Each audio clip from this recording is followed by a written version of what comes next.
Hello students, नमस्कार। स्वागत है आप सभी का APJ online classes YouTube channel पर।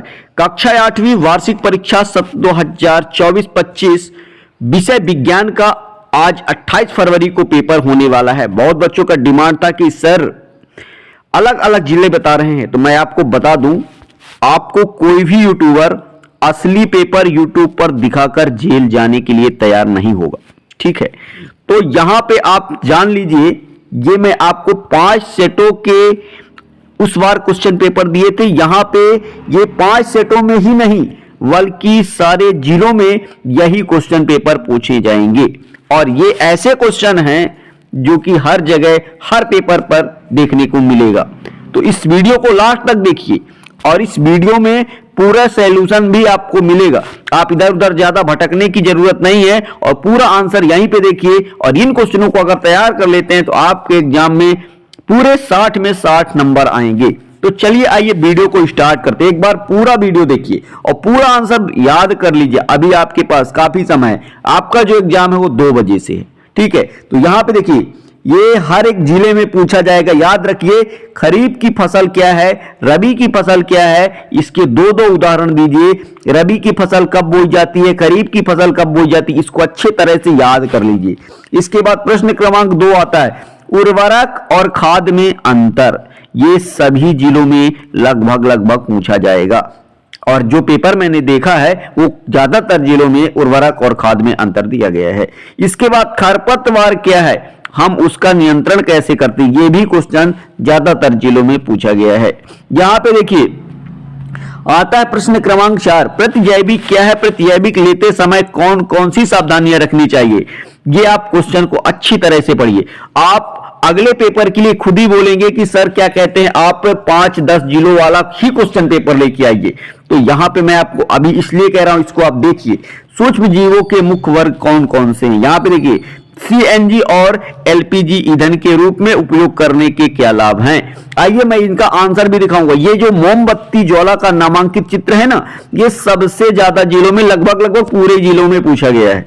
यहाँ पे चिड़ियाघर और अभ्यारण्य में अंतर, संकटापन और विलुप्त स्पीशीज में अंतर, ये दोनों क्वेश्चन ज्यादातर जिलों में, ये भी तीनों, ये अच्छे से तैयार कर लीजिए।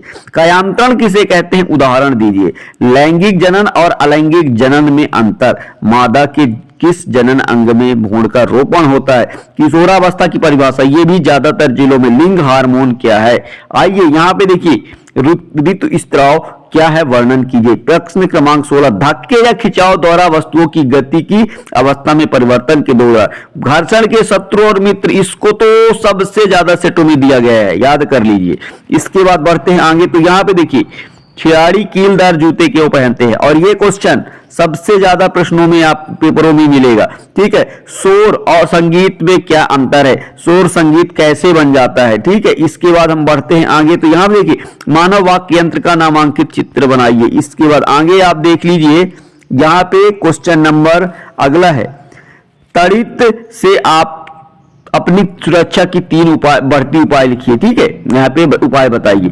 यहाँ पे सर्दियों में स्वेटर उतारते समय चट की आवाज ध्वनि सुनाई देती है, लिखिए। नियमित और अनियमित या विसरित परावर्तन में अंतर, ये भी कई जिलों में पूछा गया है। यहाँ पे परावर्तन के नियम लिखिए, परावर्तन का नियम आपको लिखना है। यहाँ पे मानव नेत्र का नामांकित चित्र बनाइए, ये भी कई जिलों में पूछा गया है। मैं आपको इतने क्वेश्चन दे रहा हूं, इतने क्वेश्चन आप तैयार कर लीजिए तो आपका कोई भी क्वेश्चन नहीं छूटेगा। चलिए आइए बढ़ते हैं आगे, तो यहाँ पे देखिए, खरीफ और रबी की फसल। खरीफ की जो फसलें हैं वो वर्षा ऋतु में बोई जाती है और रबी की फसल जो है सर्दी ऋतु में बोई जाती है।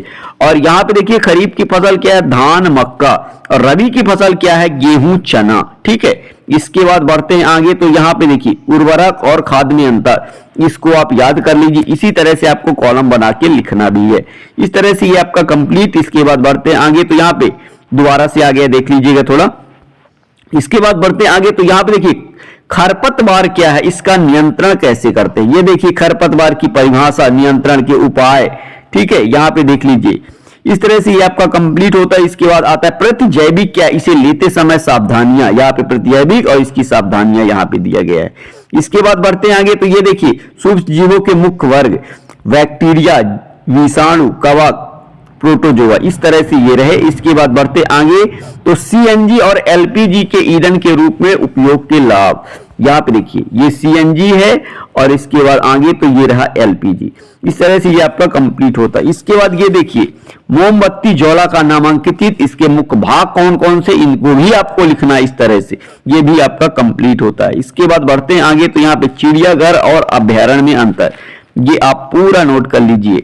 इस तरह से ये आपका कंप्लीट होता है। इसके बाद बढ़ते हैं आगे तो यहाँ पे देखिए संघटापन और विलुप्त प्रजातियों में अंतर, या यहाँ पे देख लीजिए कॉलम इस तरह से आपको बनाकर लिख देना है।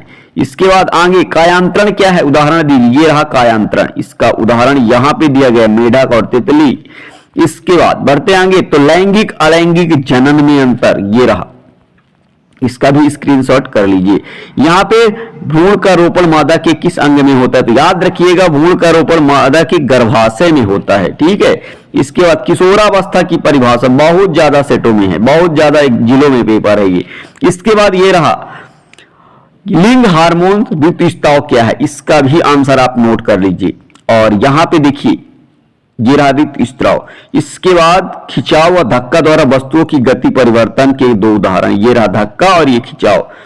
इसके बाद बढ़ते हैं आगे तो घर्षण के बल, मित्र और शत्रु, ये रहा मित्र और ये रहा आपका शत्रु। इसके बाद बढ़ते हैं आगे तो ये रहा खिलाड़ी कीलदार जूते क्यों पहनते हैं, तो ये इसका आंसर है, ठीक है। इसके बाद ये रहा। इसके बाद बढ़ते हैं आगे तो ये रहा आपका, ये क्वेश्चन जो है आपके कई सेटों में मिलेगा, ठीक है। एक दोलन 4 सेकंड में 40 बार दोलन करता है, इसका आवर्तकाल और आवृत्ति ज्ञात कीजिए। तो आवर्तकाल का जो सूत्र होता है लगा समय बटे दोलनों की संख्या। तो लगा समय कितना था, 4 सेकंड समय लगा था, और यहाँ पे दोलन कितने कर रहे थे, दोलनों की संख्या 40। तो 4 यहाँ पे 4 से 4 करेंगे 1 बटे आ जाएगा 10, और यहाँ पे ये भाग करेंगे तो 0.1 सेकंड आ जाएगा, ठीक है। इसके बाद आवृत्ति, आवृत्ति इसका उल्टा हो जाता है, दोलनों की संख्या बटे लगा समय, तो 40 बटे 4 दाम 40, तो 10 हट जा जाएगा, ठीक है। इस तरह से ये कंप्लीट, इसका ये वाला भी क्वेश्चन आप देख लीजिएगा, ठीक है। इसके बाद बढ़ते हैं आगे तो यहाँ पे देखिए ये रहा वाक्य यंत्र का नामांकित, मानव वाक्य के यंत्र का नामांकित चित्र, इस तरह से आपको बनाना है। इसके बाद बढ़ते हैं आगे तो यहाँ पे देखिए त्वरित या आकाशीय बिजली से सुरक्षा के 3 उपाय, ये रहा इसका आंसर, ठीक है। इसके बाद बढ़ते हैं आगे तो ये रहा, और ये रहा सर्दी में स्वेटर उतारते समय चटचट की ध्वनि क्यों आती है, ये इसका भी आंसर आपके सामने। इसके बाद बढ़ते आएंगे तो नियमित परावर्तन और विसरित परावर्तन, विसरित परावर्तन को अनियमित परावर्तन भी कहते हैं, याद रखिएगा, ये रहा, ठीक है। इसके बाद बढ़ते हैं आगे तो ये इस तरह से, और यहाँ पे परावर्तन के नियम, परावर्तन के नियम सुन लीजिए। आपतन कोण का मान सदैव परावर्तन कोण के बराबर होता है। आपतित किरण, परावर्तित किरण और विलंब तीनों एक ही तल पर स्थित होते हैं। इसका चित्र कैसे बनाना, देखिए सबसे पहले इस तरह लाइन खींचना, और इस तरह से आपको डैश डैश पूरी जगह यहाँ लगा देना, ठीक है। और एक लाइन खींचेंगे, यहाँ पे देखिए एक लाइन यहाँ पे इस तरह से खींचेंगे, आपतन कोण परावर्तन कोण ये है, और अविलंब ये कहलाएगा, ठीक है। इस तरह से आपको बना देना है। इस तरह से ये कंप्लीट होता है। इसके बाद बढ़ते हैं आगे तो ये रहा आगे अगला क्वेश्चन, मानव नेत्र का नामांकित चित्र, इस तरह से आपको बनाना है, ठीक है। इसका स्क्रीनशॉट कर लीजिए। इसके बाद बढ़ते हैं आगे तो इस तरह से ये आपका कंप्लीट होता है। आशा करता हूं ये वीडियो आपको पसंद आया होगा। वीडियो कैसा लगा कमेंट कर जरूर बताइएगा। और मैं आपको बता दूं कि जैसे ही 8th का पेपर समाप्त होता है, आपके कक्षा 9वीं गणित विषय की इस चैनल के माध्यम से बेहतर तैयारी कराई जाएगी। आपको गणित में 0 से हीरो बना दिया जाएगा, तो आप इस चैनल को जरूर सब्सक्राइब कर लीजिएगा। तो चलते हैं, नेक्स्ट वीडियो मिलेंगे, तब तक के लिए जय हिंद, जय Bharat, thank you, best of luck.